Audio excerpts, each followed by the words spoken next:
Part 3. The Science Story. Concepts and Theories. Some pages back, we did a reality check on concepts, especially in relation to things like God, soul, mind, heaven, hell, and so on. The same principle applies to all human concepts, including those of science. It doesn't matter how complex the mathematics and the ideas. Scientific theories are simply descriptions. That's why they work. If we observe some phenomenon and describe it in mathematical terms, that doesn't mean that the description is the phenomenon itself. The two are fundamentally different. Tasting an orange is an experience, and all the descriptions in the world, no matter how complex, will fail to convey the experience of the taste of an orange. You've got to put it in your mouth to know its taste. So even if we think we've found some universal principle, like a mathematical description of gravity, it's still only a description. We can't then say that this is a law of nature that all phenomena must obey. It's only a description of nature, a human concept. Why should nature obey our descriptions, especially when we are prepared to admit that our conceptions and descriptions are incomplete? Gravity worked just as well before Newton and Einstein as afterwards. In any case, scientists have yet to provide a fundamental, all-inclusive description of gravity, integrated with descriptions of other natural phenomena, such as electromagnetism, and no one claims to know what gravity and electromagnetism, or anything else for that matter, really are. A verbal or mathematical description can never be the thing itself. We have such well-developed and intellectually enticing concepts and descriptions of things that we mistake our concepts for the reality. And in the understandable and laudable attempt to construct one all-encompassing description or theory, we confuse our different conceptions too, like trying to integrate partial descriptions of the universe, such as Big Bang theory, subatomic physics, the origins of matter, evolutionary change among the species, and the origins of life and consciousness into one glorious, all-embracing theory of everything. While these are entertaining ideas that appeal to us, it is easy to forget that they are just concepts, just a perspective on things, just a viewpoint and opinion, not the whole deal. But let's take things one step at a time. Let's take a look at how the scientific fraternity sees things, and then examine some of the basic concepts by which they describe physical reality and the origins of existence. Science and the One Being. The standard view of science, though I wonder how many scientists really subscribe to all of it in their private thoughts, is that correct understanding of the universe can only exist in the intellectual and conceptual analysis of good old material or sensory experience. If some experience seems to fall outside this framework, then, so it is said, either it doesn't exist or it can be explained away as some neurological phantom of the brain, like the mind itself, the primary tool of science. Yet the fact is that without consciousness, there is no science. And all science is spun out in the mind, which is an aspect of consciousness. And if there is no understanding of the nature of that mind and consciousness, then all of science, indeed all of human knowledge, is related to a point of ignorance. If we don't understand the essential nature of who is asking the questions and coming up with all the answers, then the veracity of the entire edifice of question and answer is suspect, or at least It's relative to a backdrop of essential ignorance. And this is the human condition. It doesn't invalidate science or human knowledge. Far from it. It simply puts it into a wider perspective. Let's accept that we are using an instrument, the mind, to try and comprehend the realm of sensory experience, material substance, without our ever having understood the nature of the instrument. We have no idea how to calibrate our most fundamental instrument of enquiry. We don't even know what it is or how it works. Science is the attempt to understand something using something we don't understand. We found ourselves in this human situation at birth, and from a very early age, we started thinking. We hit the ground running, and many of us have never paused for detached reflection on who we are, what we are doing, how we are doing it, and where we are headed. From the very start of our lives, we just ape what everyone else is doing, and away we go.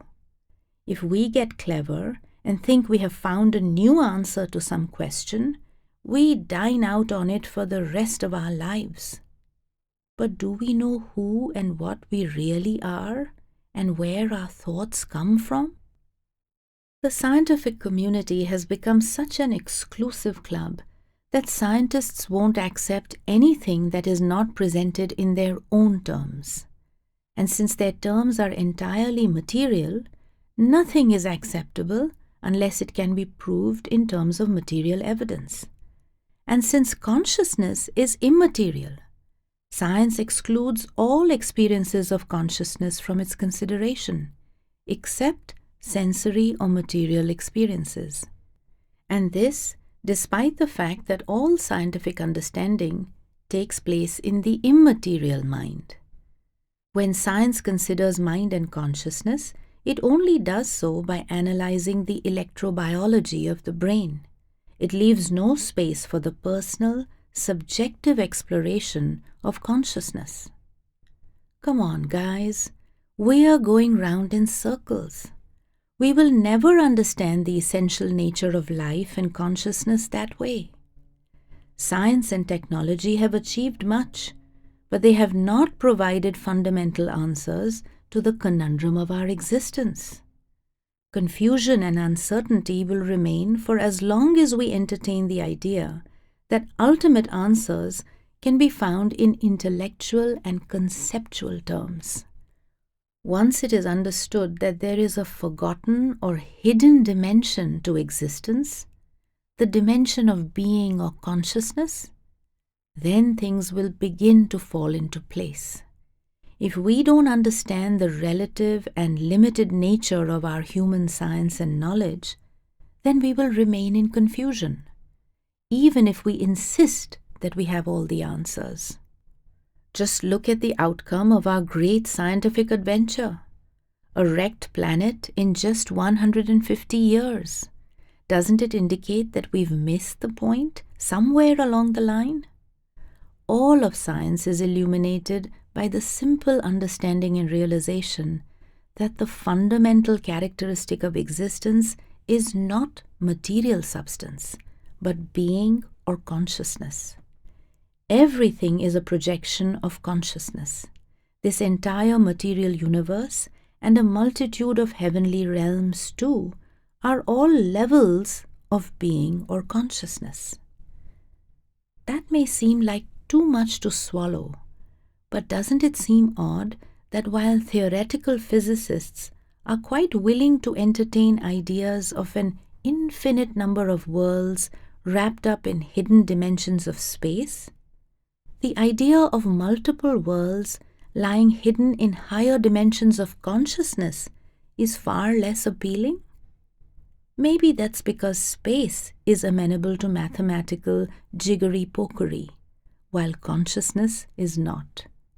And maybe, too, it's because the suggestion of higher worlds of consciousness includes the idea of a supreme consciousness or being. And that's a bit scary. It means we might be responsible at a later date for what we do and think. We could be subject to a natural law of causality that takes account of our thoughts and deeds. And that's definitely an uncomfortable thought for most of us. We'd rather live in an entertaining illusion than face reality. The riddle of consciousness. Nowadays, neuroscientists debate how immaterial consciousness arises from a material brain. But how can we ever find an answer this way when the question and its possible answers form a seamless circle, a self-negating, insoluble conundrum? Consciousness is trying to solve the riddle of its own existence by analyzing its own sensory perceptions. It is trying to understand its own nature by examining its material experience. How can consciousness understand itself in terms of its own external and peripheral experiences? The better question to ask is how the material brain and all that it perceives in the realm of the material senses arise from an immaterial consciousness. For without consciousness, there are no material perceptions, there is no material experience. The brain consists of water, minerals, and organic substances, of atoms and molecules. And from the brain, so they say, arises consciousness. But how can consciousness arise from atoms and molecules when atoms and molecules are perceptions of consciousness? Most scientists, though not all, reason that mind and consciousness arise from neurological activity in the brain. But maybe it is the other way around. Maybe neurological brain activity arises from the presence of mind and consciousness. In order for us to function in this world, the mind must affect the body, and the body the mind.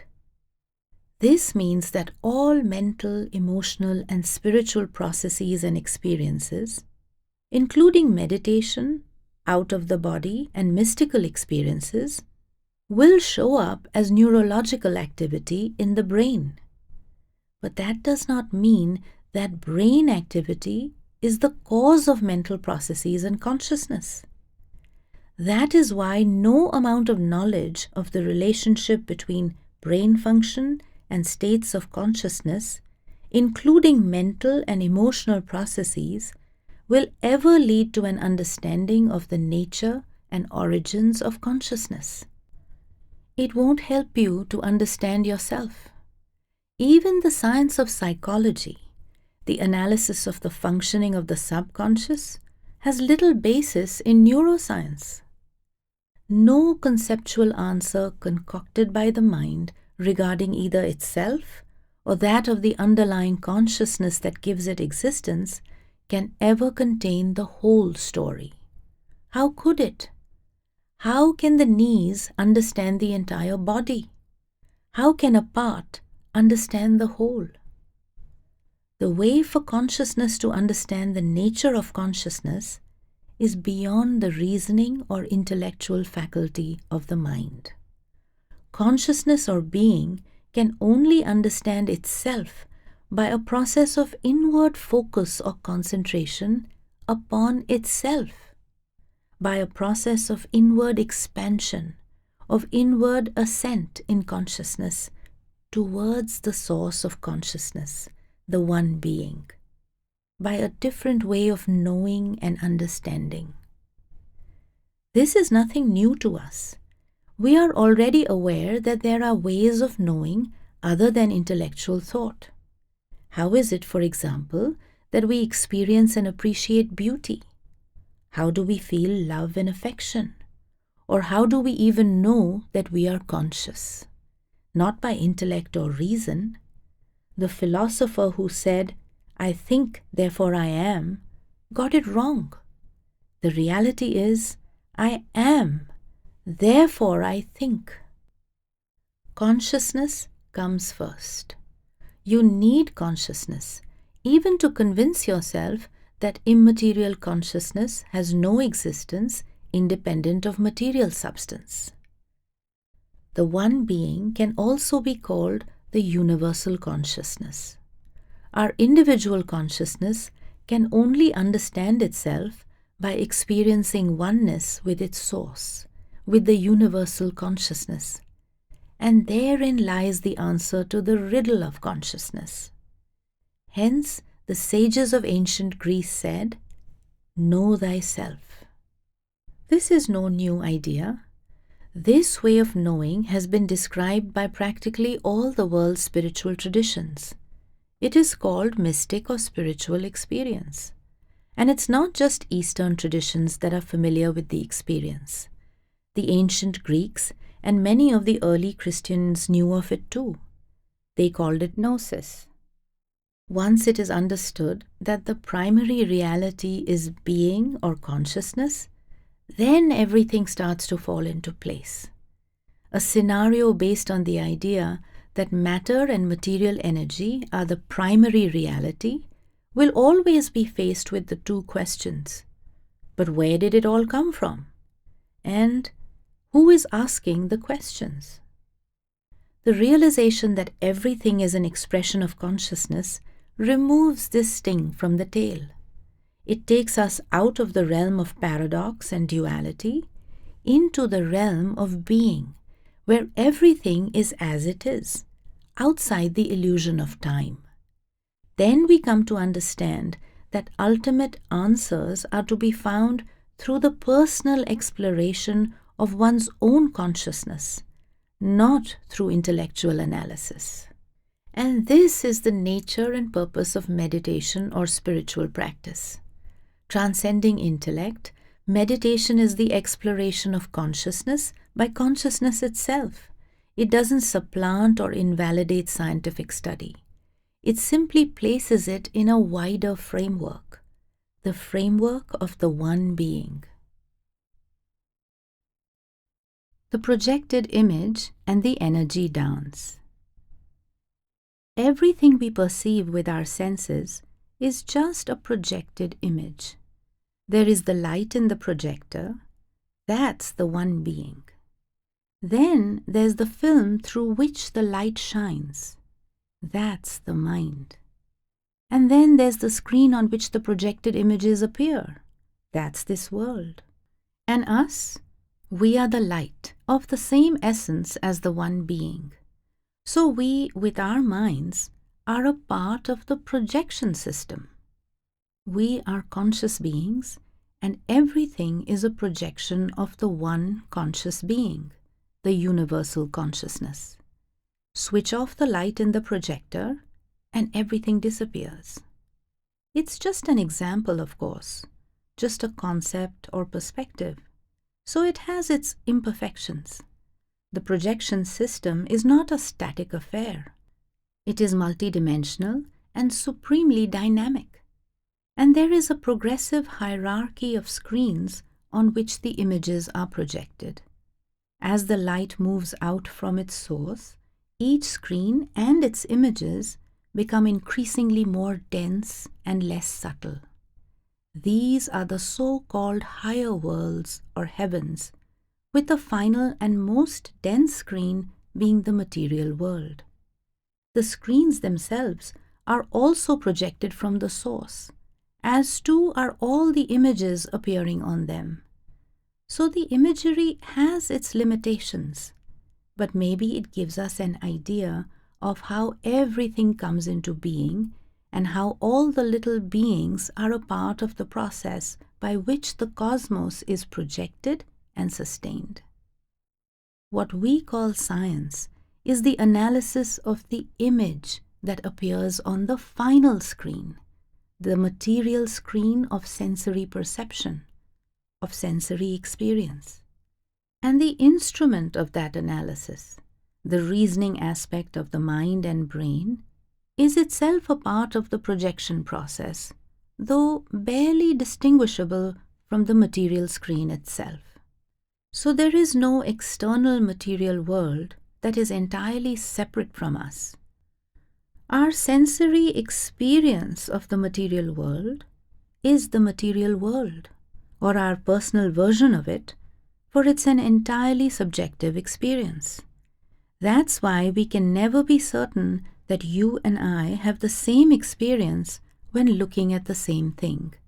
But because we are both integral parts of the projection system, along with all the other little beings, human or otherwise, there are sufficient similarities or points of common reference in our shared experience to make us think that there is a real external world out there that we are both perceiving. In fact, we are all swimming in an ocean of being, an ocean of consciousness, and we perceive things according to the subjective mental movie that plays continuously within ourselves.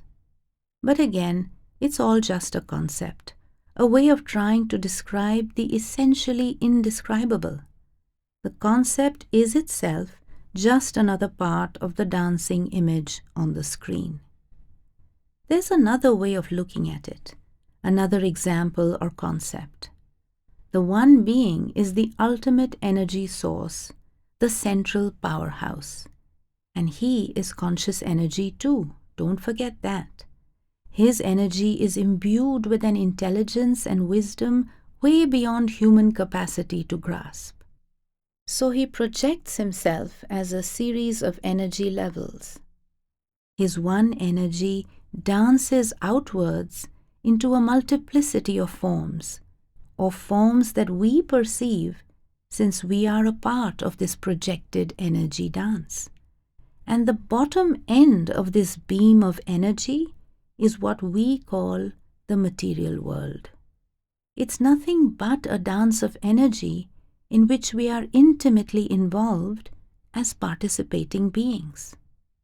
There are strong indications in modern physics, both of this energy dance and of our participation in it.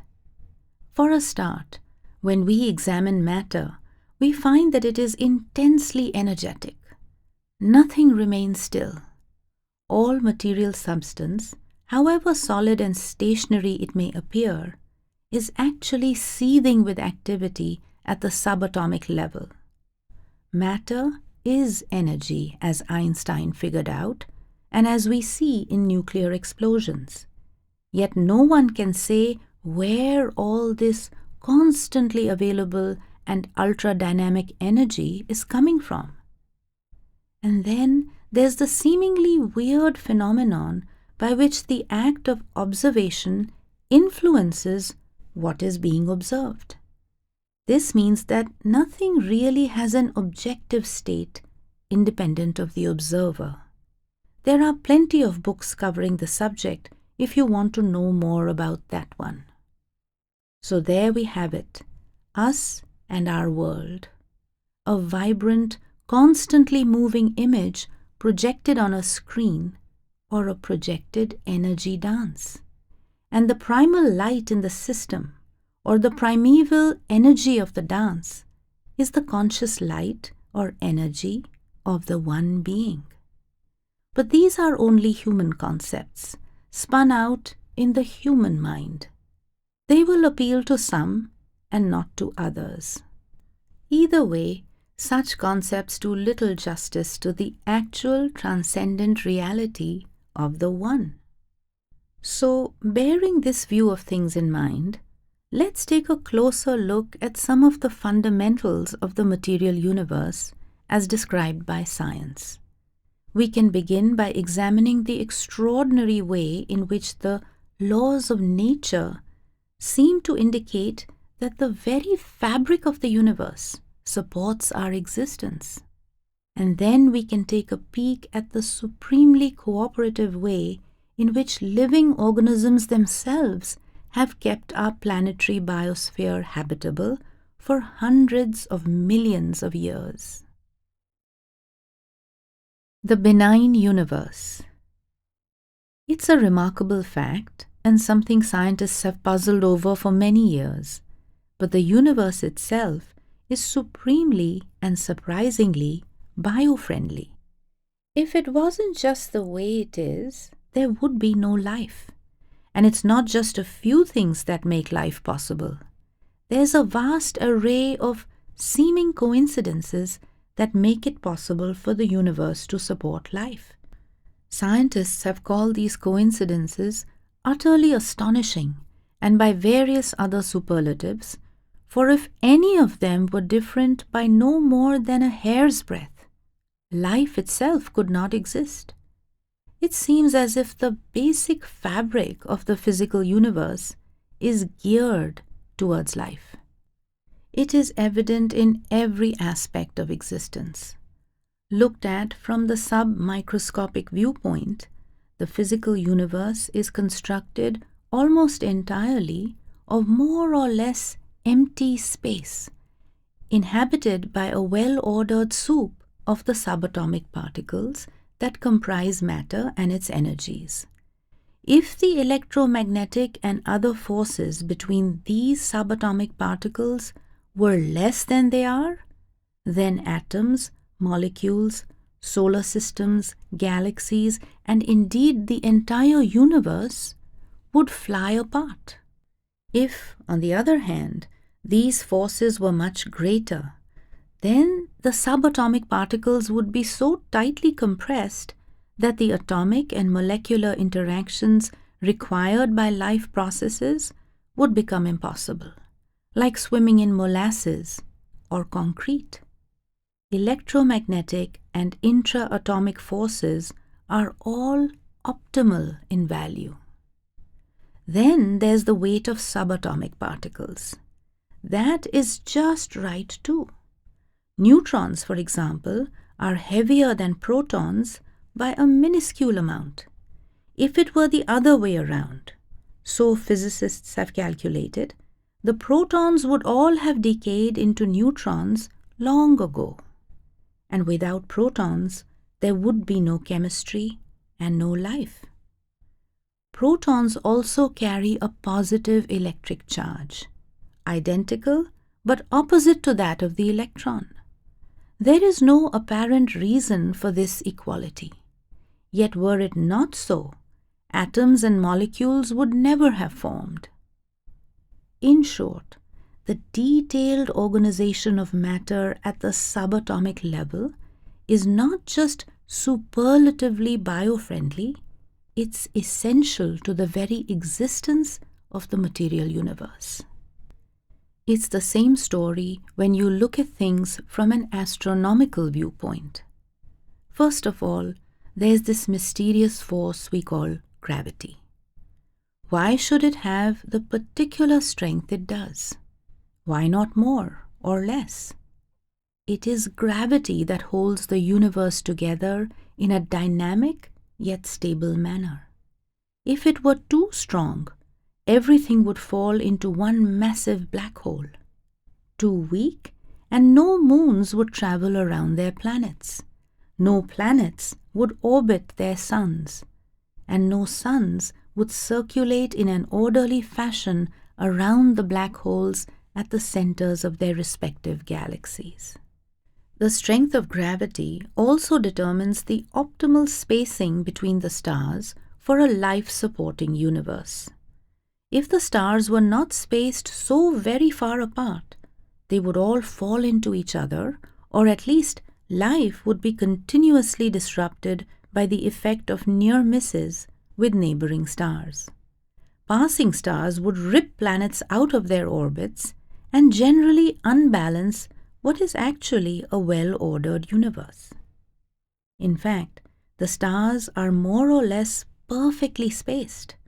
On a scale in which the Earth is the size of a marble, our sun would be 300 yards away, but our closest stellar neighbors would be at a distance of around 49,000 miles. Stars and their planets are separated by ample space to avoid interstellar mayhem, yet not so far apart as to fly off on their own. The black holes at the center of galaxies are shepherds to the stars, just as stars are shepherds to their planets and planets to their moons. And the binding force is gravity. a mysterious force whose strength is entirely bio-friendly. Then there are the extraordinary properties of some of the everyday things around us. Water, for instance, exhibits unique properties possessed by no other substance. Yet without these properties, life could not exist. There is, for instance, no other liquid with the same universal capacity to dissolve and transport substances. Its role in photosynthesis, the way in which solar energy is introduced into the food cycle, is also critical. It is intimately related to the origins of all atmospheric oxygen, and the unusually large amount of heat required for its evaporation enables mammals to more easily regulate their body temperature by sweating. Then there's its peculiar property of expanding when it solidifies. This makes ice lighter than water, with the result that it floats, helping to insulate the underlying water. But for this, ice would sink to the bottom of oceans, lakes, and rivers. There, far from sunlight, it would remain, while more ice sank from the surface layers. Soon, many of the oceans, lakes, and rivers of the world would be frozen so solid that even in summer they would never thaw completely. The Arctic would be solid ice, right down to the ocean floor. Erosion too would not proceed as rapidly. Rock is split when water freezes in the cracks and the expanding ice fragments its surface. This and other processes, like the weakly corrosive effect of carbon dioxide, which forms carbonic acid in water, are responsible for the slow erosion of entire mountain ranges. By this process, new minerals are released to fuel the organic needs of life in the plains below. The Ozarks of south-central USA, for instance, are the remaining stubs of ancient peaks once far higher than they are today. Erosion, together with the continuous movement of the Earth's crustal plates, is how the surface of the planet is continuously recycled. Without it, the Earth's biosphere would be a very different place. Then there is the remarkable correspondence between the particular electromagnetic energy emissions of our Sun and many other stars, and the photosynthetic and absorptive properties of chlorophyll. The wavelengths of solar energy correspond exactly to the way molecules are put together. There is only one such section of wavelengths in the entire electromagnetic spectrum, and chlorophyll and many of the stars have both found it, quite coincidentally. It is not that other substances could absorb energy from other electromagnetic wavelengths. Chlorophyll has not evolved to accommodate the solar wavelengths on offer. At other wavelengths, neither chlorophyll nor other substances could capture solar energy. Too short, and they would be disintegrated, as with X-rays and gamma rays. Too long, and the energy would be insufficient for absorption. The way it is the only way it could be to support organic life. Then there's space itself. Space has 3 dimensions. Why? Why not 2 or 4 or more? Well, 2 dimensions would make it impossible to get about without constant collisions. Nothing could ever go over or under anything else, for there would be no over or under. On the other hand, physicists have calculated that 4 or more spatial dimensions would create totally unstable planetary and other orbits. 3 is just right. No less remarkable than the bio-friendliness of the universe is the way in which living organisms look after their own existence on our planet. It is not all competition and survival of the fittest. Life is also cooperative. Life supports life. For life on Earth to continue, there are a great many things that must be maintained within a very narrow range of parameters by the living organisms themselves. Nothing can be taken for granted. It is the living organisms that keep the planet habitable. Without them, we'd soon end up like Mars or Venus. Firstly, there is the balance of oxygen, nitrogen, carbon dioxide, and other gases in the atmosphere. Almost everyone knows that plants and trees take carbon dioxide out of the atmosphere, using the energy of sunlight to help incorporate the carbon into roots, leaves, and branches, while at the same time releasing oxygen. Most other creatures breathe in oxygen, using it to burn up carbon-based substances to provide energy for their physical existence, breathing out carbon dioxide in the process. It sounds simple enough, but without the maintenance of a fine balance in the relative concentrations of these two gases, life would be impossible. Yet this balance has been maintained for hundreds of millions of years, for as far back as indications can be found in the geological and fossil record. Only a little more oxygen would result in spontaneous combustion of the entire carbon-based biomass. A global conflagration resulting in an atmosphere comprised largely of carbon dioxide. And too much carbon dioxide would lead to a runaway greenhouse effect, the biosphere rapidly becoming too hot to support organic life. A similar finely tuned balancing act applies to the concentration of nitrogen, the element comprising nearly 80% of our atmosphere, essential to plant growth and a key component of amino acids, proteins, and much else besides. Similarly with ozone, methane, nitrous oxide, ammonia, and other atmospheric gases. Likewise, atmospheric pressure, the salinity of the oceans, the recycling of essential elements, and so on. All of these are dynamically maintained in a delicate balance by the Earth's living organisms. Without living creatures, planet Earth would be very different. We take the sea's salinity for granted.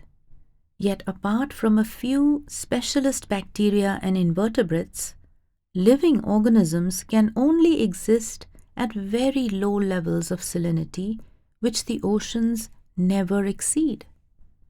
How so?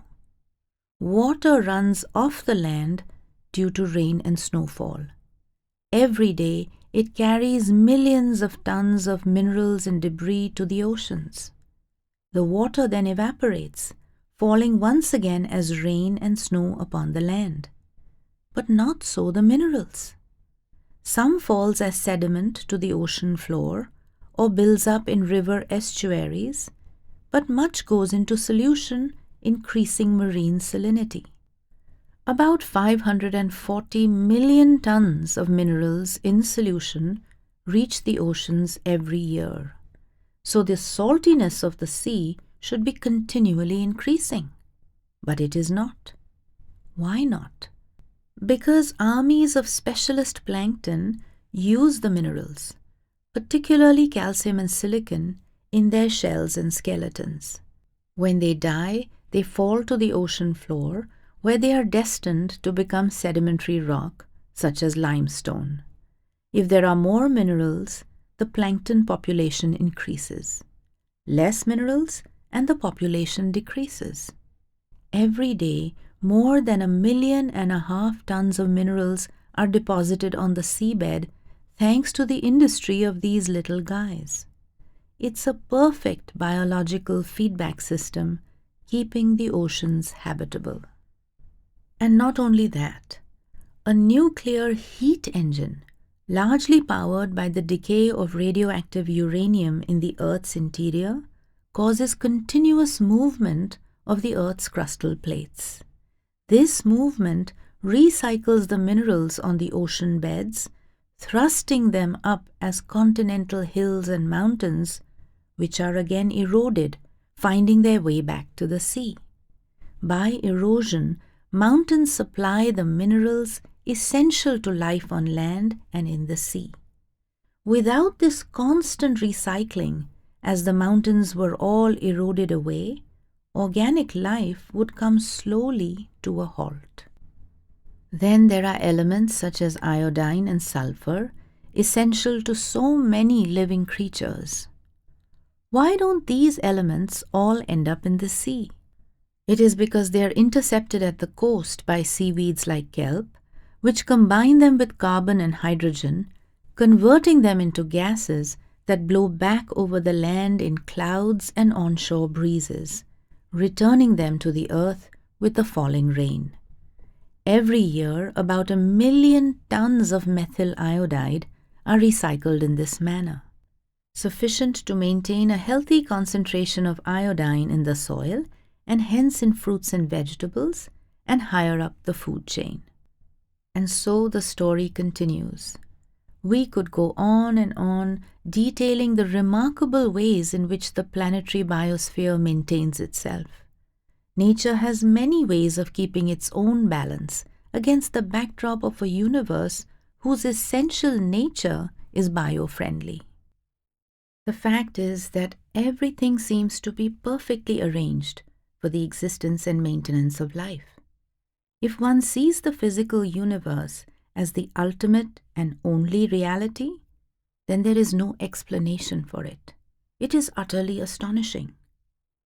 Theories of self-organization do not begin to explain the situation, for they start out by accepting the material laws of nature as a done deal.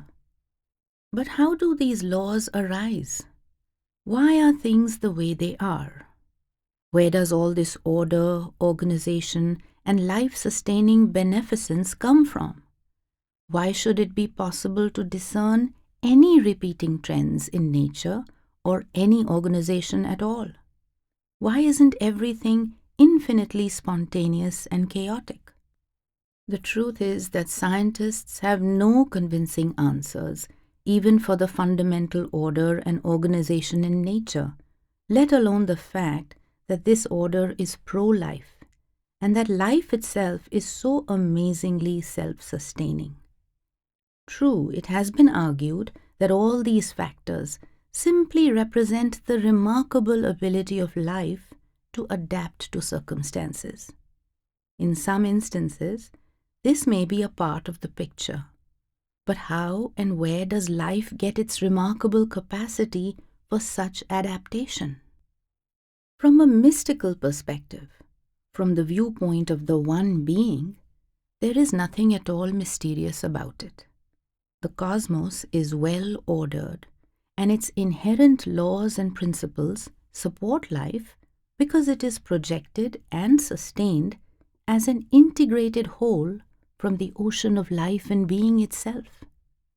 The fabric of the cosmos is one of order, harmony, and integration, because the universe is formed as a diversification of the one harmony, the one being, into myriad parts.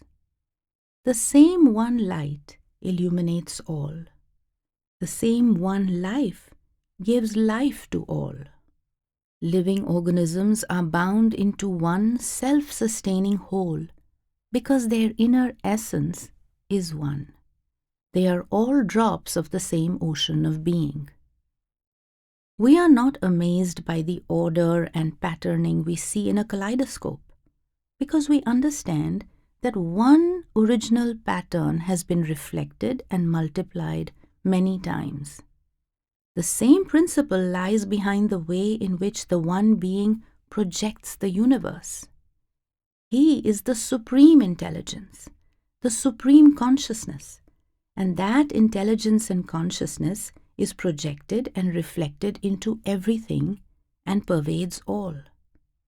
And his kind of order and patterning is greater by far than that of an inert kaleidoscope. His essence is intelligence and consciousness, which are present everywhere. Not a leaf falls but with his knowledge. Though they find it difficult to explain, scientists readily admit to this order and organization in nature. Many, however, balk at the notion of inherent design, especially intelligent design, because this necessarily involves a designer, a divine designer, and because the idea has been taken on board by Christian creationists eager to support the idea of a 6-day creation event, which happened about 4,000 years ago.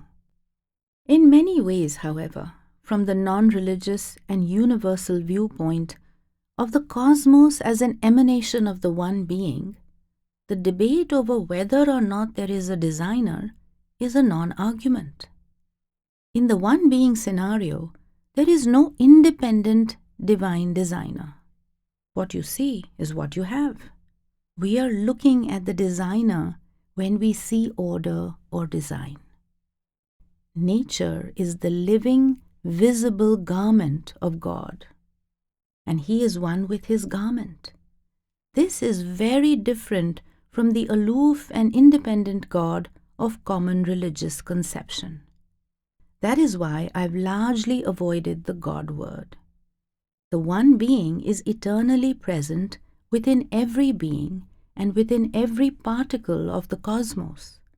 Words simply fail to convey the reality.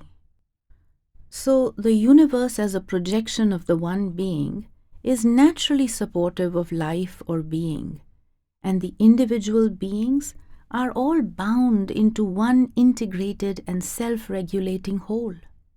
If everything is derived from and permeated by the one being, how could it be otherwise? Bearing this in mind, let's now take a look at the basic fabric of the material universe, at where we are right now in space and time. Lost in space and time, if the truth be told. So it should be worth understanding something more of their intrinsic nature. Space, time, and stuff. When we open our eyes, we see nothing but space. There are lots of other things we see in that space, like family, friends, the dog, doorknobs, buses, bushes, fields, hills, and whatever. But primarily, we see just space. So that must be the basic reality of the world in which we find ourselves. Space. I mean, is there anything else out there? And time? Well, I guess that's just how we perceive the change and movement that goes on in space. If there was no change, no movement and difference between things, how could you measure time? And can change go backwards? Can you go back in time, as some scientists and fiction writers like to think? That doesn't seem to make much sense, which I suppose explains why we don't find bizarrely dressed, weird-looking beings turning up in the kitchen, looking lost and saying they've just come from the future and can they have some breakfast. And how far into the future? 1,000,000 years? 1,000 million? Still human? And what does a being from the future have for breakfast? Or could you go back in time by a few seconds, minutes, hours, days, weeks, and meet your slightly younger self and change previously made decisions with the benefit of foresight? Could you organize a party in the past, attended only by versions of yourself? Something to do just before you die. An uncomfortable thought, perhaps. Could you constantly escape death by going back in time? It may be possible in the realms of mathematics and fantasy to create such scenarios, but the concept is too impossible and bizarre to contemplate. So there it is. Space. Our reality. Ever-changing space. And if you wanted to be one of those clever guys who try to figure out the way the world in which you find yourself is put together, I reckon that examining space itself would be the best place to start. And the more powerful the microscope, the better. You need to look at the tiny detail. But first of all, let's clear away the clutter. Let's look at some empty space, a vacuum. Figure out how the vacuum of space is put together, and eureka! You've got a handle on how the entire material universe is put together, because its primary reality is space. And there are plenty of guys out there trying to do just that. Problem is, a microscope doesn't work at that level of detail. You need really high energy gear to look at nothing. And that should give us a clue for a start. Nothing is not nothing if you need that kind of equipment just to look at it or to take it apart. The fact is, empty space is not empty. It's packed with energy. That's what the really clever guys have been saying for some time now.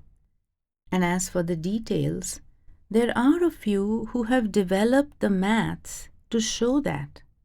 What everyone calls subatomic particles are actually little pumps or vortices pumping or spinning energy out of the vacuum of space to make all the forms we see, like the family, friends, the dog, doorknobs, buses, and everything else. And that's a good thing, because these guys are also in the process of figuring out how to make the energy of space do useful things in our familiar world, like take us to work, fly us off on holiday, provide light, do the cooking, keep us warm, keep us cool, and all that sort of stuff. And so, it would seem, with no pollution either, which is definitely a good idea. Now, there's a general consensus of opinion among scientists that it should be possible to describe all the laws of nature in a single theory, one grand unified theory, modestly dubbed a theory of everything. It entails combining the theories of gravitation and electromagnetism, and somehow that includes everything else. You've probably read about it in Time magazine or somewhere, but never really understood what they were talking about. The idea in itself is intriguing, for it indicates an acknowledgement that all of nature functions as a single whole, that there is an underlying unity in nature. And it's interesting that at least one team among those working on the extraction of energy from space started by first formulating a single unified theory. For it turns out that all known physical laws can be derived from their mathematical descriptions of the energy of space. Their theory of the way space is put together, let's call it space energy theory, accurately predicts all the known laws of nature, and that includes the laws of gravity and electromagnetism, together with the whole of quantum physics. Due for publication sometime soon, their theoretical work has yet to be published, so I guess it has to be treated as speculative. But it is looking pretty good. In fact, their version of space energy theory, there are other less complete versions, is the foundation for an entirely new take on physics and may well provide a viable alternative to string theory, presently regarded as the only real contender as a grand unified theory. There's a fundamental difference between the two. String theory is quintessentially conceptual. It's like philosophy using the language of mathematics. Moreover, to make the mathematics work, it requires the introduction of counterintuitive notions such as additional dimensions of space, an infinity of parallel universes, and a whole lot more. This conceptual complexity has arisen because the reality of the energy of space is being ignored. like much of modern theoretical physics, string theory understands the energy of space more as an intellectual or mathematical concept than as something that actually exists, as something, so to speak, that you could put in a jam jar. Once it is accepted that the energy of space is real, then the formulation of a single unified theory is greatly simplified. In fact, it could hardly be simpler. The foundation of the single theory is actually space itself, the energy of space. It's exactly as we see it when we open our eyes. The entire physical universe arises from and exists in space. One expanse of space. All the theory needs to do is to fill in the detail. Of course, a theory that takes the energy structure and dynamics of space itself as the primary reality of the physical universe is still conceptual. That's what theories are. But its advantage over string theory is that it relates comfortably and intuitively to the everyday three-dimensional world in which we find ourselves, to what we perceive with our senses. And that is why, while string theory seems to be untestable in the laboratory, space energy theory is already being applied to the possible extraction of useful energy from space. The difference between the two theories bears some resemblance to the difference between Western and Eastern philosophy. Western philosophy, in its modern form, deals with semantics, logic, and pure reason. It is largely a conceptual and intellectual exercise. Eastern philosophy, on the other hand, is, at its best, essentially practical, dealing with the individual exploration of consciousness approached through the practice of meditation. The former theorizes and conceptualizes. The latter tries to understand reality through experience. The complex mathematics and speculative concepts of string theory thus reflect trends in the Western mindset, while space energy theory, which regards the energy processes of space as something that actually exists and can even be manipulated technologically, is more in keeping with the Eastern mindset, where a clear distinction is maintained between the description and the thing described. "What's an orange?" asks the Zen master of the eager young disciple. And the disciple sets out upon a long conceptual discourse on the nature of oranges. "No," exclaims the master, taking an orange in his hand and squashing it firmly upon the head of his surprised disciple. "That's an orange." So space energy theory is a fundamentally different approach. And it's interesting to speculate what effect its insights into the internal structure and dynamics of space as the origin of all subatomic particles and forces will have on current scientific perceptions.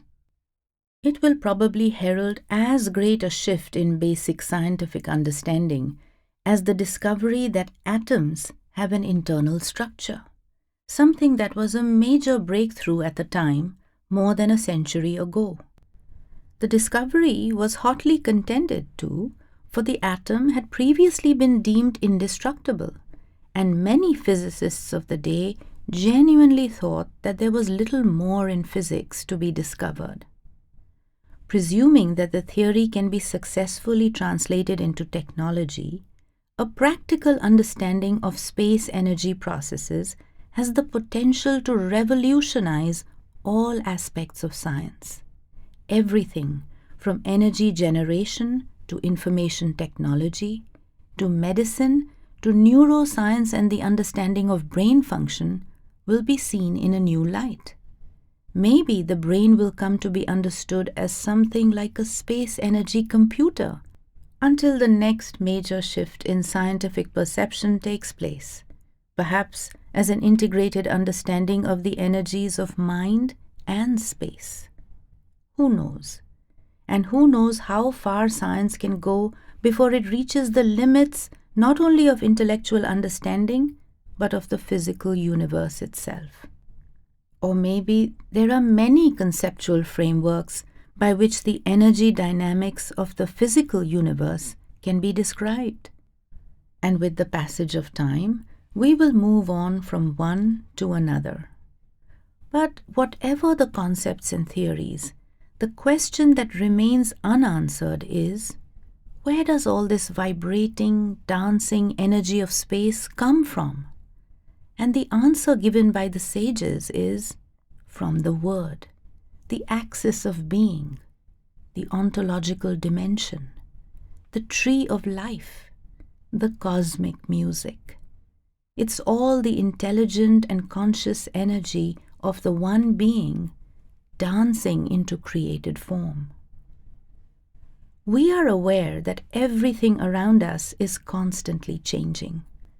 But physicists have taken things far deeper and have shown in the laboratory that at the most fundamental level of physical existence, the material universe is just a dance of particles, a dance of energy, an incredibly wonderful magic show. The sage or mystic, looking within himself, simply observes where all that energy is coming from, continuously, moment by moment, new not just every morning, but every fraction of a second. At that deep level of matter, and with the advantage of an expanded consciousness, you can watch the divine word in action, the one being in the act of creation. All the things around us, the chair we are sitting on, the floor beneath our feet, everything in the space around us is seething with the incessant activity of the divine creative process. And, so the sages say, that energy is consciousness and intelligence. Sometimes, when the day is clear and bright, and our hearts are filled with joy, we get a sense of the divine magic that surrounds us. But even more than that, so they say, the creative process can be experienced within our own being as a cosmic music far surpassing in its beauty anything created by human agency. Will the real reality please stand up? So here we are, lots of little beings in many guises, living in a world of changing space. We are spiritual beings dwelling in physical bodies. I look at you, you look at me, we both look at a chair. It's for sure that when you look at me, it's different from when I look at me. Because I'm a conscious being trying to look at my own being, and you're a conscious being looking at my body. Unless you are a very wise person, you can't see my thoughts and feelings, and you certainly can't experience them in the way I do. We just can't ignore this obvious fact if we want to get to the bottom of who we are, where we are, and what we are doing here. We would appear to be on safer ground when we both look at the same thing. I look at a chair, you look at a chair. What's the problem? The problem is that we have no way of comparing our two experiences to see if they tally. Perception is subjective. And not only that, what we perceive is our reality. Look at a dolphin. Underwater, it uses echolocation to get about. Its world is one of 3D sonar. It perceives a world of sound that is every bit as detailed as what it sees with its eyes when above water. Or think of a bat, whose world is largely one of ultrasound, and with which it can chase and capture a fast-flying moth. Or what about a dog, and many other species whose sense of smell, said in some cases to be over 1,000 times more sensitive than ours, provides them with a world of 3D fragrance? And how about sharks, whose world includes an awareness of the electrical nervous impulses of other creatures, or migrating birds, to whom the stars and the Earth's magnetic field are maps to help them navigate the world, or insects, with their various exotic sensory organs giving them a perception of electromagnetic and ultrasonic frequencies and modulations way beyond our human ken, or bacteria, whose world includes a perception of chemicals and chemical gradients, or a host of, to us, weird and wonderful ways in which creatures view this world. It makes you realize that there is no such thing as a single objective material reality. We can't say that the world is the way we human beings perceive and understand it, and that other creatures perceive various bits of our human world. So what is material reality? Will the real reality please stand up? What if there were no human beings here at all, which, so the evolutionists maintain, was the case for several billion years? And what about the time, so they also maintain, when there were no beings at all on planet Earth? If you and I inhabit worlds of our own, which we find difficult to compare, and if every other creature has a different take on material reality, can we even maintain that there is such a thing as a single objective reality? There's another angle to this. We human beings perceive the world as a primarily visual phenomenon. But by the time light has entered the eye, been focused by the lens, has formed an inverted image on the retina, has been turned into electrical impulses in the optic nerve, and has been interpreted by the optical cortex of the brain, where is the original reality? We perceive only what our brain presents to us, and since every other sense organ in ourselves and other creatures functions in a similar manner, is there any such thing as objective reality? Is there any actual material reality at all? And there's even more intriguing stuff. Look at the many experiments which show that the brain responds to events before they happen in the external world. They call it the presentiment or pre-stimulus response.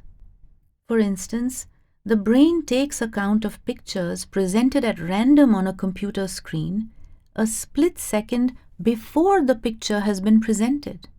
Before. It's mind-blowing. Which way round is reality? The brain appears to have responded to an event which at that point in time had neither happened nor had it even been decided upon by the computer. It seems to demonstrate that the event had already happened in the mind and that our sense of it as material reality caught up a fraction of a second later. It also puts something of a dent in our notions of free will, but that's another story. I'd say that these experiments also suggest that the mind is a separate and more subtle entity than both the brain and physical reality. That is the mystical perception of things. But most scientists don't like the idea of a ghost in the machine, holy or otherwise. Well, why should they always have the last word on everything? Things are the way they are, and our beliefs and opinions are not going to change anything. The fact is that by analyzing the brain in order to find the consciousness that is doing that analysis, we will be forever, endlessly chasing our tails. Only when we begin to understand that the common factor in all creatures is mind and being, and that the fundamental reality of all things is being or consciousness, not material substance, will it all start to make any sense. The one being's primary unit of creation is not made of matter. His fundamental unit is a little being, the soul, made of his own substance, in his own image, being, or consciousness. Every living creature is a being, a drop, so to speak, of the ocean of being. And every creature also has a mind attached, itself a drop of the greater or universal mind, which acts as a sort of dynamic, ever-changing screen through which reality is perceived.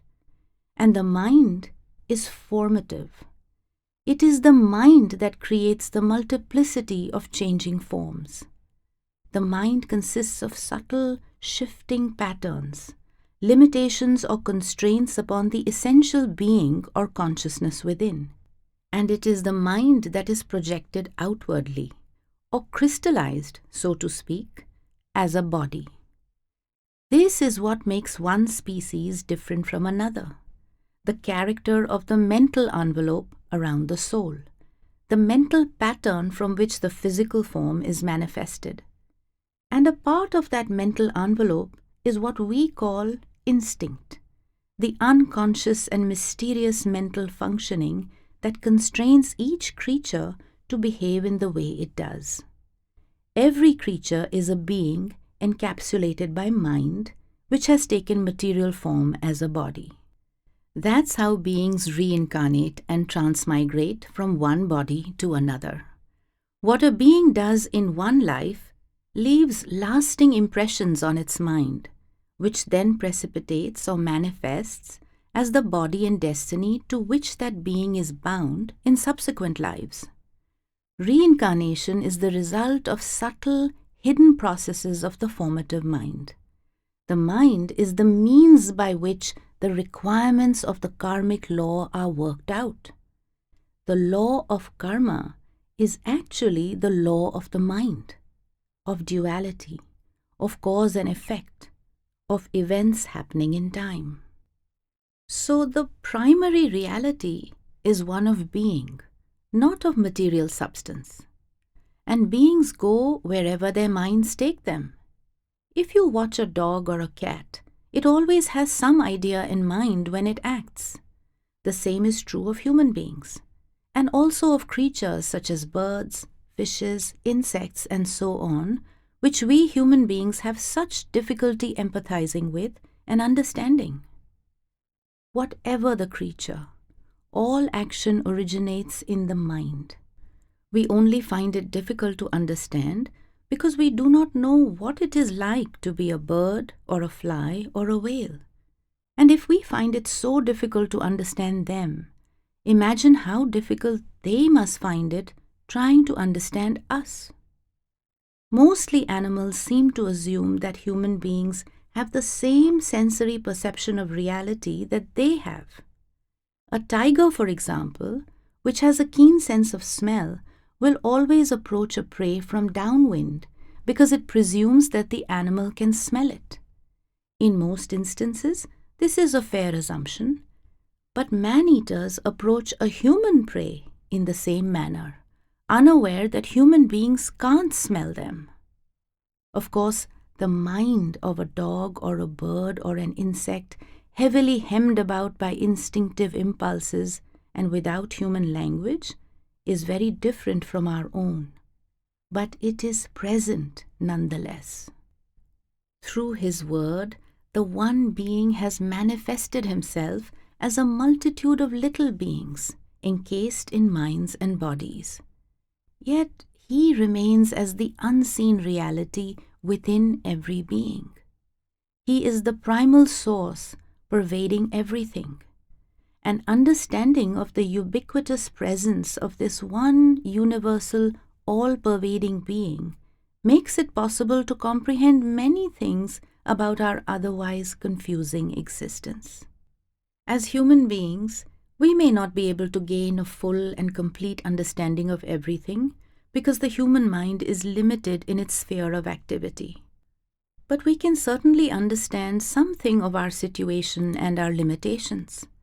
And so many things fall into place and are illuminated by this one central understanding of the one being. It leads us, for example, to some interesting insights when it comes to understanding the evolutionary processes of life on Earth. A bunch of old fossils. It's pretty clear that change is the order of the day or of the ages. If you look at the remains they've left behind, it's obvious that millions of critters, large, small, and tiny, have come and gone over a time span of at least hundreds of millions of years.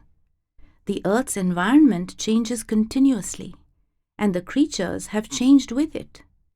Climate change is not a new affair. It happens all the time. But where did they all come from? And how much do they change?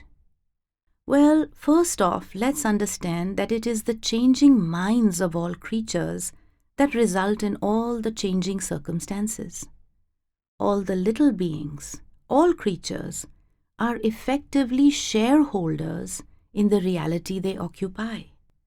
We have all jointly thought our world into existence. That's the way the projection system of the one being functions. The world we know and the beings in it are all a result of this divine projection system. According to the current scientific theory of life and its origins, however, matter came out of nowhere in a big bang a long, long time ago.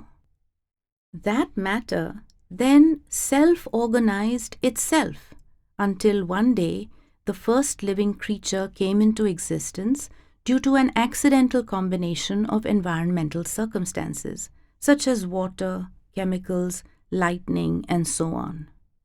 This primal microorganism then reproduced itself and began evolving into more complex forms in response to environmental needs, powered by natural selection of the most useful of random changes in its genetic makeup. Now, there's a great deal of unproven speculation mixed up with this theory. And if we are prepared to take on board the indications that consciousness gives rise to material substance rather than the reverse, then some of the fundamentals of this creation story begin to unravel. For a start, being or consciousness does not come into existence through the self-organization of material substance. The sensory perception or experience of material substance is a level of consciousness of pre-existent beings. Beings come first. Without beings, there is no material substance. We've been through all this before. Then there's this time thing. The only moment in which being exists is the present moment, the eternal now. The past and the future are illusions, engendered by the very change that brings about the sense of time. Being is essentially timeless. Time, change, and material substance are all illusions. Only the eternity of the present moment has any reality. Thirdly, there's the probability factor. Even if it was somehow possible for consciousness to arise from matter, the likelihood that a primeval living microorganism with the ability to reproduce itself could somehow be created accidentally from the coincidental juxtaposition of chemical substances and physical forces is effectively zero. The spontaneous creation of a living organism would of itself be well nigh miraculous. For it to possess the ability to reproduce as well only adds impossibility to the impossible. Over the last half-century, many scientists, using advanced statistical analysis, have reached this conclusion. They simply cannot reconcile the dynamic complexity of living organisms with the underlying statistical probabilities. The probability that random chance created life is roughly the same as the probability that a hurricane could blow through a junkyard and create a jumbo jet. It's not a lot different from the Victorian notion that mice were spontaneously generated in baskets of soiled linen. The biochemistry of even the simplest microorganism is just too incredibly complex for it to have come into being by chance. These three considerations, the prior existence of consciousness, the illusion of time, and the probability factor, pull the rug from beneath much of the modern scientific creation story. Scientists freely admit that they struggle with the seemingly insoluble conundrum of what existed before time began, which is inherent in the modern myth. All consideration of the fossil record, therefore, has to be understood in this light, especially when that exceptionally patchy and incomplete record is used to speculate on the origins rather than just the history of life on Earth. Don't worry, I'm not going anywhere near the literal interpretation given to an ancient Mesopotamian creation allegory originating some 3,000 years ago in a culture and mindset very different from our own. The book of Genesis is an intriguing document from ancient times, but it needs to be understood within its own cultural context. Like many other religious texts of that period, it uses mythology to present things that are actually beyond our human understanding, like the stories we tell children. So let's first remove from the equation any idea that studying the geological and fossil relics of the past will reveal to us the essential nature of life, consciousness, and its origins. What then does the fossil record tell us of the history of living creatures? Firstly, that creatures change in response to their environment. Secondly, that this process has been going on for at least hundreds of millions of years. Thirdly, that the earliest fossil records that contain a reasonably overall picture of life on Earth reveal the presence of a spectrum of creatures that bears a remarkable similarity to the modern spectrum as regards their probable levels of intelligence or consciousness. For the last 300 million years or so, there have been microorganisms, vegetation, invertebrates, fish, amphibians, reptiles, and probably warm-blooded furry creatures as well. Some have changed a lot, others not so much. But if we understand these creatures as representing a spectrum of consciousness and compare them with their modern-day counterparts, then creatures of all degrees of consciousness appear to have been present on Earth for several 100 million years.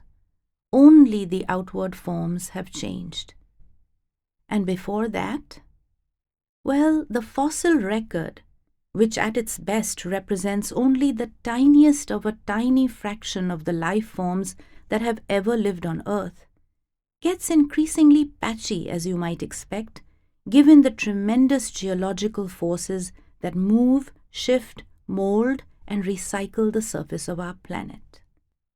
Pushing back in time then, until we find the beginnings of the fossil record, we reach an era more than 500 million years ago that scientists endearingly call snowball Earth, or, say those who favor a less radical scenario, slushball Earth.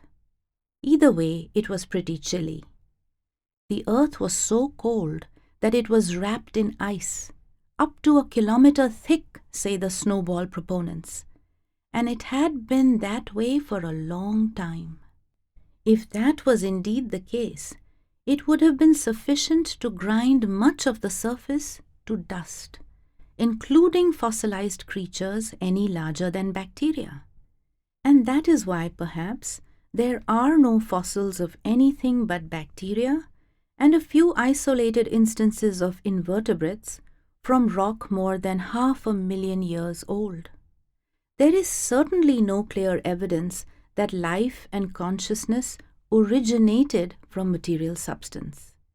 That is an entirely speculative theory, an unsupported extrapolation of the available data, into the realm of scientific mythology. Nor is there any actual evidence of creatures of a lower order of intelligence and consciousness changing into creatures of a higher order. This is pretty difficult to demonstrate, of course, because it's not so easy to assess the intelligence of a creature from the past, even if you have its complete fossilized remains in front of you. It's problematic enough trying to figure out the degree of intelligence possessed by the living creatures of today, even that of your friends and relatives. But while it seems clear that some pretty radical changes of outer form have taken place, birds are probably descended from some of the dinosaurs, for instance, there is no fossil evidence of a smooth progression from microorganisms to plants to invertebrates to cold-blooded vertebrates to warm-blooded vertebrates and thence to primates. All the essential missing links have remained missing.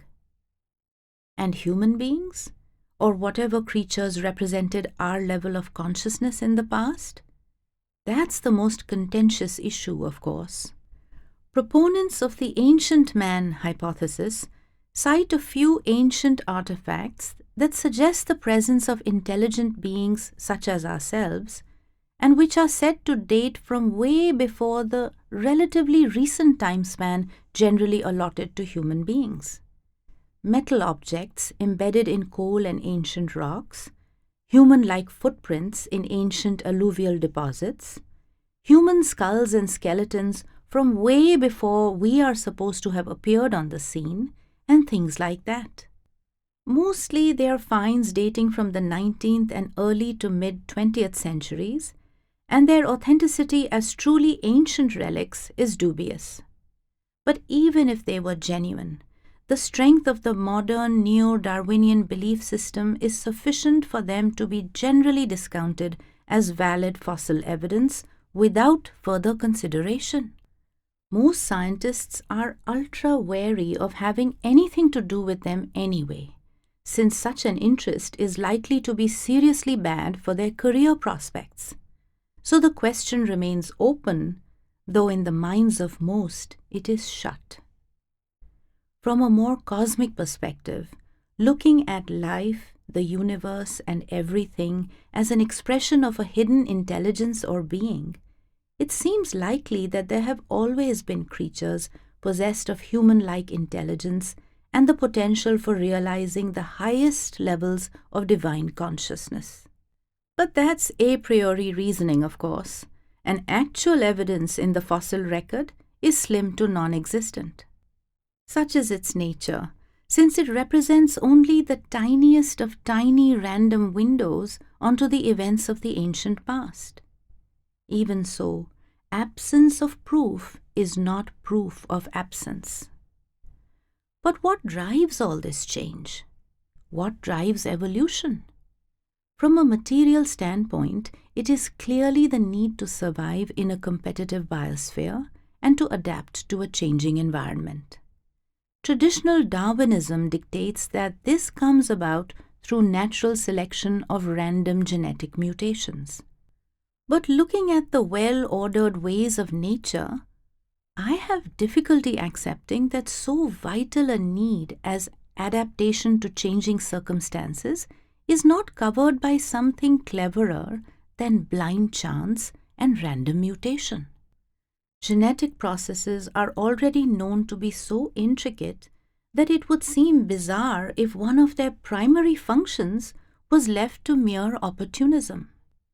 There are already indications that bacteria and other microorganisms can adapt to changing circumstances, like the presence of antibiotics or the possibility of a new host, in ways that seem to rule out chance. These guys reproduce so rapidly that we can see adaptive evolution taking place before our eyes. So there seems no reason why genetic processes, whose finer intricacies have yet to be unraveled, should not include feedback from environmental pressures through biochemical, biophysical, and neurological processes that have yet to be understood. After all, it is commonly said that more than 95% of DNA is junk, having no useful purpose. That's a pretty rash assumption. Just because we can't see what it is up to is no reason to discount it. Perhaps part of the junk is connected with the means of adaptation to environmental change. There are certainly indications that it is involved in the switching on and off of gene function. So maybe the junk contains genetic memories from the past in case they are useful in the future. This would explain the occasional instances of spontaneous atavism, reversion to an ancient form, hen's teeth and horse's toes, for example. So dinosaurs may not be as dead as we thought. There may be a dinosaur lurking in your farmyard chicken. But however all these changes and adaptations are orchestrated, behind all the physical processes lie the patterning processes of the formative mind, projecting subtle inner mental patterns into physical reality. This is all a part of what some folk call the law of karma. Maybe, as with so many other aspects of nature, there is a natural cycle going on, covering spans of millions of years. There is certainly evidence that although species are adapting and changing all the time, radically new species only appear in waves every 8 million years or so. They call it the theory of punctuated equilibria. So maybe there is an ebb and flow of the universal mind that creates these evolutionary cycles, seasons of the mind, so to speak, with a springtime of subtlety when new forms can more readily come into being. Maybe even the 4 ages of Indian and classical Greek mythology have some basis in reality. Who knows? So much of evolutionary theory is more like speculative biological history viewed through a window of preconceived ideas. So I'd say that the actual origin of life on Earth remains a mystery. In the divine creative process, consciousness gives rise to matter, not the reverse. Mind and spirit give rise to bodies. That's a fundamental principle.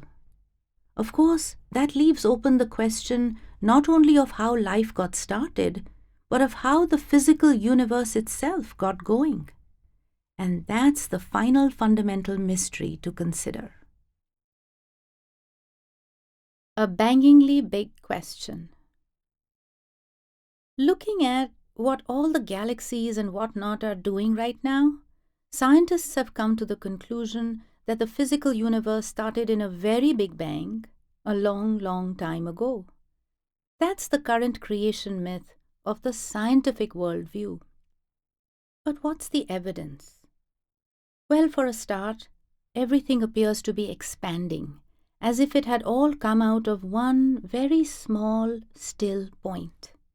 All the stars and galaxies and so on, which are believed to have formed later from all the flying debris, seem to be moving away from each other and to have gone on evolving into supernovas, red giants, white dwarfs, brown dwarfs, neutron stars, X-ray stars, pulsars, black holes, and a host of other fascinating whiz-bangs up there.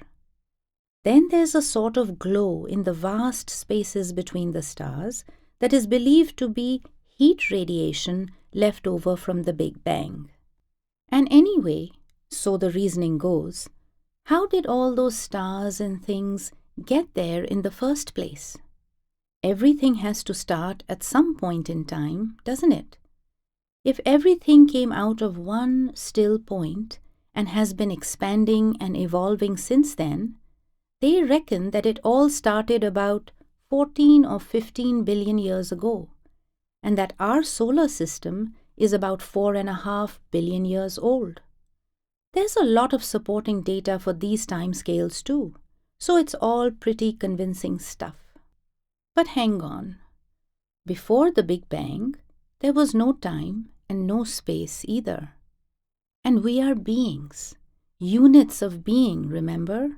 Drops of the great ocean of being, the little worlds through which He views His creation. And not only that, but our perception of the universe is a human perception, which has no greater claim to be the real material reality than that of a badger or a bat or a bumblebee. And those guys are definitely not into galaxies and big bangs and all that. Moreover, it is through being, through consciousness, that the universe is spun into existence along the axis of being. Matter only exists as a part of the shared perception of beings at the material level. So can there be matter without beings to perceive it, as there would have been if things had begun with a big bang? We've been into all that, and it's pretty heady stuff. So, maybe the beings, not necessarily organic life forms at that stage, and space, and a very subtle form of matter all came into existence simultaneously and then gradually became denser with the passage of time? And the seemingly expanding universe and the apparent afterglow of the Big Bang have other explanations, of which several have been suggested. Or maybe there's some truth in the Big Bang scenario, but it's not the whole picture. It's impossible to be completely certain, of course, as any honest scientist will agree. Scientific theories are always provisional, awaiting a better description of things. Big Bang theory is only a speculation, which still leaves open the huge question of what was going on before the primeval pyrotechnics, before space and time began. Where did everything come from? From nothing? From silence? From stillness? From pure being? I have no quarrel with that. Being is certainly outside of space and time. But how? How does the prior existence of being or consciousness fit into the picture? That's the real question. And how can there be a beginning to time? We'll go round in circles forever, of course, seeking a solution to this conundrum.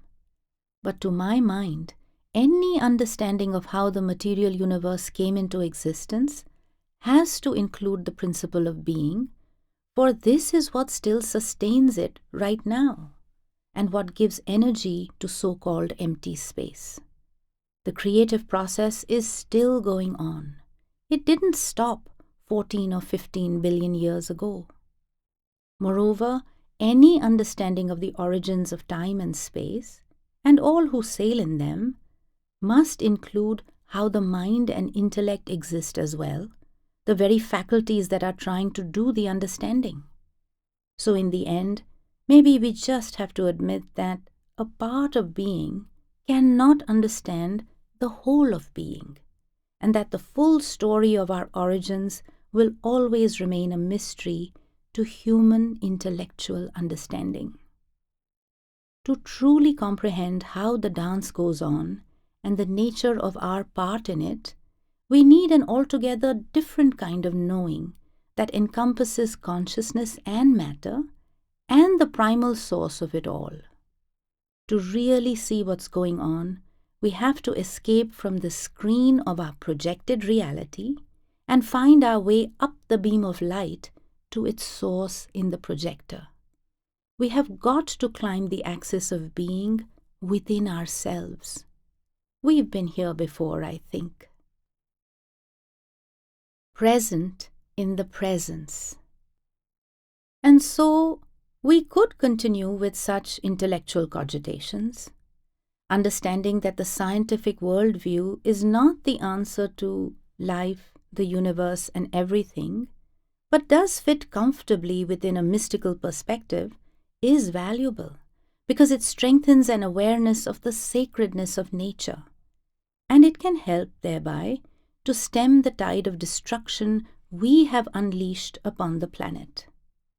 Science may be at odds with the myths and dogmas of religion, but not with the understanding of a more universal spirituality.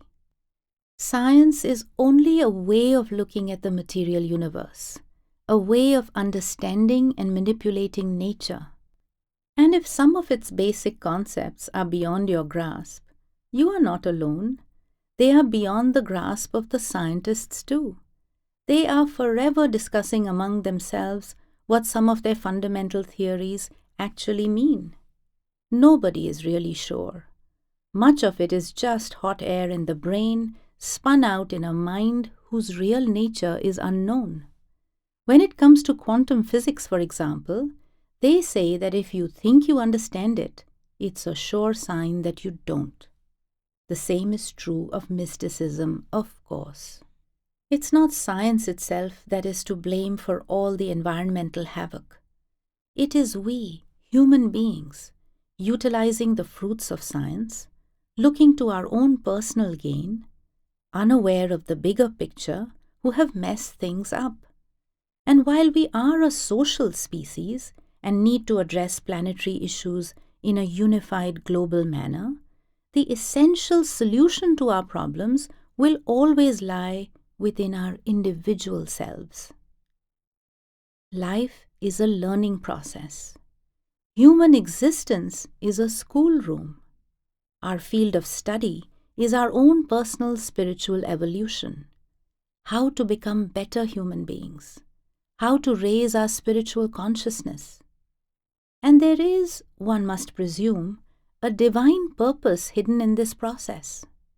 There must be a reason why the one being, a being of pure love, has created a seemingly imperfect world. Though we cannot expect it to be a reason couched in human terms, yet there must be some intention behind all the suffering and the struggle. Something to do with being sent out into the creation, of becoming forgetful of our source, of experiencing the pain, and of turning once again to our divine home. The total experience, with all its dark and light, must have some intrinsic value. So, from a higher perspective, nobody is to blame for what goes on here. All the world's a stage, an illusion. It has no lasting reality. The one being has written, is continuously writing the entire script and has created all the actors. His purpose is not a human purpose, but something way beyond our ken. He has made one man a genius, another a fool, one a tyrant and a murderer, another the fierce upholder of justice and human rights. A balance is played out between dark and light, and the game goes on. The one being is a dramatist who has even made some of the actors abuse himself. He is a general who has command of both the armies, whose soldiers are living beings, parts of himself that can realize the whole. That's an essential aspect, perhaps the primary purpose of his game. In the total scheme of things, even physical death has no significance. The soul travels on. Good and evil, death and rebirth are two sides of the single coin of separation from the divine. Death is essential for there to be new life. No physical body lives forever. Sooner or later, it will fall apart. And so we all go round and round in the cycle of death and rebirth until the suffering becomes too much and we heed the homeward call, the beacon beckoning us to the light. This does not mean that there is no place for compassion, understanding, goodness, service to others. On the contrary, the game requires the utmost effort to play it well, to play it in such a way that the game may be ended, to play it with love and rise way beyond it, back to the source, the one being at the heart of all. Live in such a way that when you die, you laugh and others cry. It is through aspiring to the heights of true humanity, to perfection while living in the midst of material temptation and distraction that we gain the strength and purity to make the journey home. Then we can pass safely and without getting sidetracked through all the heavenly realms, worlds of being of indescribable beauty and fascination. Human weaknesses or imperfections are such simply because they blind us to the divine and bind us to the mind and body. They are mental and physical habits that attach us to this world, a misdirection of a divine gift. All human faculties have a positive purpose and a negative potential. Human perfection means perfect control of all our faculties and potentialities, to use them to their full extent while we live as human beings, but without getting distracted from our spiritual path. We think we are simply human beings, but actually we are spiritual beings caught up in a human experience, a drop of the ocean of being temporarily trapped in a human body in which our perception of what is happening is severely restricted. Yet, as human beings, our deepest instinct is to seek the truth. Our quest, therefore, must surely be to rediscover our inherent spirituality, to escape the prison of materiality, to find once more the one being within ourselves, to remember who and what we really are. If, in the grand scheme of things, the life of a human being has a purpose, it is only to experience the presence of the divine, of the sacred, to come to know the being who permeates both our inner being and the seemingly outer universe. But how can we realize this inner presence? By letting go. Let go and let God. By realizing that He has been there all along. By stilling the otherwise interminable flow of thoughts and focusing our awareness on the being that we are, not on the ceaseless activity of our minds.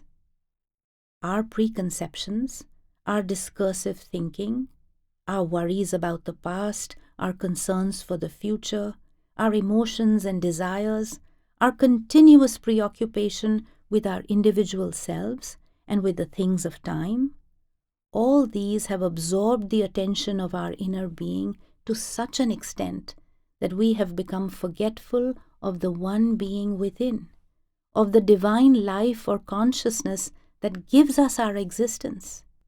We have become forgetful of who we truly are. But to let go of all of this, to reconnect with our innermost being, to remember the one being, to find the one within, requires great effort. Paradoxically, for life to become effortless, striving is essential. The old adages are true. Everything worthwhile demands effort. Practice makes perfect. In this case, spiritual practice, meditation, or interior prayer. It's a rare soul who finds themselves in the divine presence spontaneously and without effort. Mindfulness, or remembrance of the divine, requires constant vigilance to keep the attention focused on the innermost essence of being, to retain awareness of our own essential being, not to be continuously carried away on the current of thought and emotion, but to remain conscious and aware. This is the soul's response to the divine call, and He is forever waiting for us to turn to Him. Indeed, He is the one who prompts us from within and makes us turn. We already have everything we need, here and now, in the sacred present, the eternal now, within our own being. The one being is always with us, never far. Closer is He than breathing, and nearer than hands and feet. Welcome the divine eternity in the passing shadows of time. shadows that change, though the eternity they hide is changeless. The Divine Beloved is our guide, drawing us ever on. Our effort is simply a response to His call. If we take one step towards Him, He takes 100 steps towards us. And He is the one who makes us take that one step. His grace is inestimable, His love incalculable. We live in it, could not exist without it. If our attention is distracted and we turn our back on it, we may think He has gone away, but He is always present. There is nowhere else for Him to go. He is helpless in His love for us, united by the bond of shared and indistinguishable being. So to find Him is the eternal quest, the only journey worth traveling with all our heart and soul.